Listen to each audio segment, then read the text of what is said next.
చూస్తున్నారా మీరు? చూస్తున్నాను.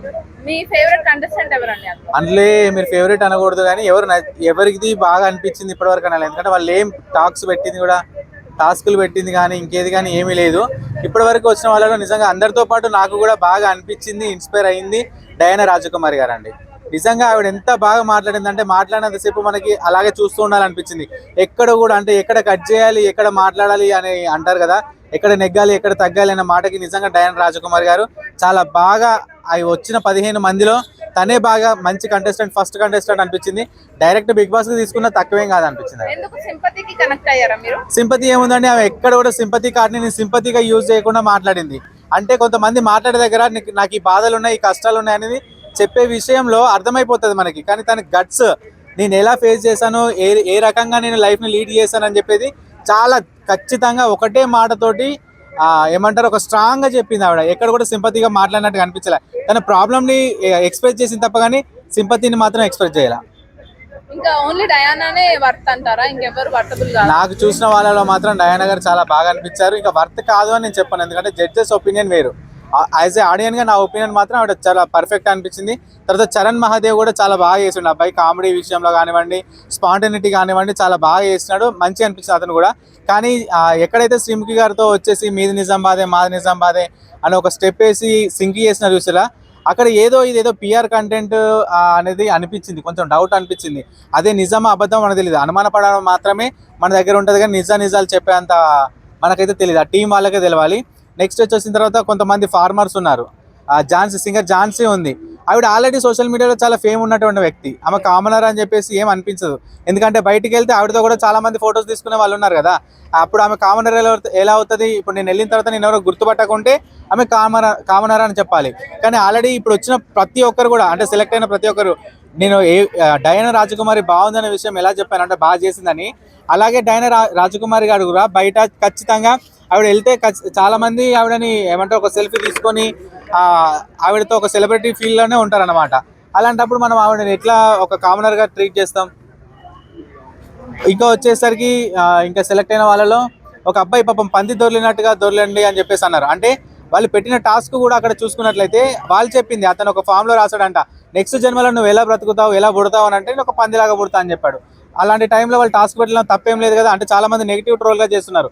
జడ్జెస్ ఏంటంటే ఒక మనిషిని ఈ విధంగా చేయడం ఎందుకు, పందిలాగా దొర్లించడం ఎందుకు అంటే తను రాసిందే వాళ్ళు చేపించారు. అంటే నువ్వు ఇలా చేస్తావా చేయవని కూడా టెస్ట్ పెడతారు కదా, కానీ తను చేసింది కరెక్ట్ గా చేయలేదు. ఎప్పుడైతే జడ్జెస్ ని ఇంప్రెస్ చేయాలనేది ఉంటుందో వాళ్ళని ఏ రకంగా ఇంప్రెస్ చేయాలనే విధంగానే చేయాలి తప్ప కానీ తక్కువ చేసేటట్టుగా చేయకూడదు. ఒక 100% అన్నప్పుడు 200% పెట్టాలి మనం అక్కడ. అప్పుడే దేనికైనా టాస్క్ లో మనం విన్నాం. అంత మందిలో సెలెక్ట్ అయ్యి వచ్చాము అంటే కొంచెం కాన్ఫిడెంట్ లెవెల్స్ కూడా ఎక్కువ ఉండాలి. అవును, అదే చెప్తున్నా, ఆర్జే చరణ్ చాలా బాగుంది. అసలు స్పాంటేనిటీ ఎక్కడ కూడా అతను ఎక్కడ తడబడ్డట్టు కానీ ఒక చిన్న డౌట్ఫుల్ గా మాట్లాడినట్టు కానీ ఏది అనిపించాల. ఆయన కామెడీ కానివ్వండి, ఆయన టాస్క్లు కానివ్వండి, ప్రతి ఒక్కటి కూడా చాలా బాగా మాట్లాడాడు. కానీ పిఆర్ అనేది అయితే నాకు అనిపిస్తుంది, ఎందుకంటే శ్రీముఖి గారితో నిజామాబాద్ అనేసరికి ఆల్రెడీ ఇంకోటి ఏంటంటే తను కూడా ఒక ఆర్జేగా చేస్తున్నాడు. ఒక కామనర్ అనే యాజ్ ఏ కామనర్ ఏం కాదు, ఆయనకి ఒక సోషల్ మీడియా లేకపోవచ్చు. అదే కదా, సెలెక్ట్ అయిన 15 మెంబర్స్ ఖచ్చితంగా ప్రతి ఒక్కరికి ఫేమ్ ఉన్న పర్సనే. కామనర్ అనే వాళ్ళు ఎవ్వరు కూడా లేరు, మనందరికి తెలిసిన వాళ్ళే. సరే ఆర్జే చరణ్ మనకు తెలియకపోవచ్చు కానీ ఆయన ఒక ప్రొఫెషన్ లో ఉన్నాడు, ఆయన ఆర్జేగా చేస్తున్నాడు. ఇంకొకటి ఇంటర్వ్యూవర్ అని చెప్పేశారు, తనకి సర్కిల్ ఉండొచ్చు, తను సెలెక్ట్ అవ్వచ్చు. ఝాన్సీ గారు కూడా ఆల్రెడీ ఇప్పుడు పొలిటికల్ గా కవిత గారితో మాట్లాడడం జరిగింది. రీసెంట్ గా చూసుకున్నట్లయితే కల్వకుంట్ల కవిత గారితో తను ఒక ప్రెస్ మీట్ లో కూర్చొని వాళ్ళకి సపోర్ట్ చేస్తూ ఆమె కూడా ఫేమ్ అయిపోయింది. ఇంకెవరు అందులో కామనర్ అనిపించారు? ఎవరు కామనర్ అనిపించాలి? మిగతా వాళ్ళని పిలిపించి చెప్పాను. రాజకుమారి గారు ఒక్కరు మాత్రమే అని కాదు, తనది చాలా బాగా అనిపించింది. సరే తన ఫేమ్ ఉన్నా ఫేమ్ లేకపోయినా తను వచ్చి ఏ రకంగా వచ్చిందో మనకు తెలీదు, కానీ తను మాట్లాడిన ప్రతి మాట కూడా గన్ షాట్ గా ఉంది.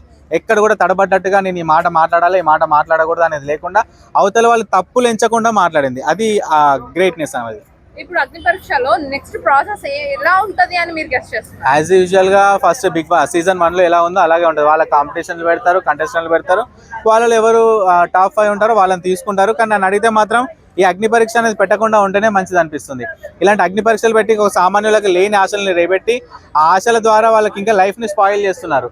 అంటే నార్మల్ గా జాబులు చేసుకునే వాళ్ళు కూడా అరే మనం ఏదైనా చేస్తే బిగ్ బాస్కి వెళ్ళిపోతామేమో అని చెప్పేసి సంవత్సరం మొత్తం ఎదురు చూస్తున్నారు ఒక అగ్ని పరీక్ష కోసం. సో అలాంటప్పుడు మీరు ఎప్పటిలాగానే అన్ని సీజన్స్ అన్ని లాంగ్వేజ్ లో ఎలా నడుస్తుంది, ఒక సెలబ్రిటీలు మాత్రమే ఉంటున్నారు. అలాగే మన తెలుగులో మాత్రం ఎందుకు మీరు లేనిపోని ఆశలు పెట్టి వాళ్ళ జీవితాలతో ఆడుకోవడము? ఇంకా మీరు ఏం చేస్తున్నారంటే ఇప్పుడు పథకాలు ఇచ్చి ప్రభుత్వం పథకాలు ఇచ్చి ఏ విధంగా అయితే సోమరిపోతులను చేస్తున్నారో టీవీ ఫీల్డ్లో బిగ్ బాస్కి తీసుకెళ్తామని చెప్పేసి మీరు కూడా సోమరిపోతులను తయారు చేస్తున్నారు. మీరు ఒక టార్గెట్ పెట్టని లేకుంటే ఇప్పుడు మీరు తీసుకున్న 15 మెంబర్స్ అందరూ ఇన్ఫ్లుయెన్సర్సే కదా. ఆ విధంగా ఎవరైనా ఇన్ఫ్లుయెన్సర్స్ ఉంటే పలానా ఒక 1 మిలియన్ ఫాలోవర్స్ ఉంటే ఒక 1 lakh ఫాలోవర్స్ ఉంటే మేము వాళ్ళలో టెస్ట్ పెడతాము, వాళ్ళ నుంచి తీసుకుంటాము అని అంటే వాళ్ళకి లోపల ఒక పట్టుదల పెరుగుతుంది. అరే మేము పెట్టుకునే సోషల్ మీడియాకి మేము ఒక ప్లాట్ఫామ్ క్రియేట్ చేసుకొని వెళ్ళాలి అనేటువంటి ఒక పట్టుదల ఉంటుంది. అంతేగాని ఎవరిని పడితే వాళ్ళని తీసుకుంటామంటే వాళ్ళు బయటకు వచ్చేసి వాళ్ళకున్న జాబులు చేసుకోకుండా ఏది చేయకుండా ఈ ఒక బిగ్ బాస్ అగ్ని పరీక్ష మాత్రమే పడుతున్నారు. అది కరెక్ట్ కాదు. ఈ అగ్ని పరీక్ష అనేది అవసరం లేకుండా ఉంటే మంచిదని నా ఒపీనియన్.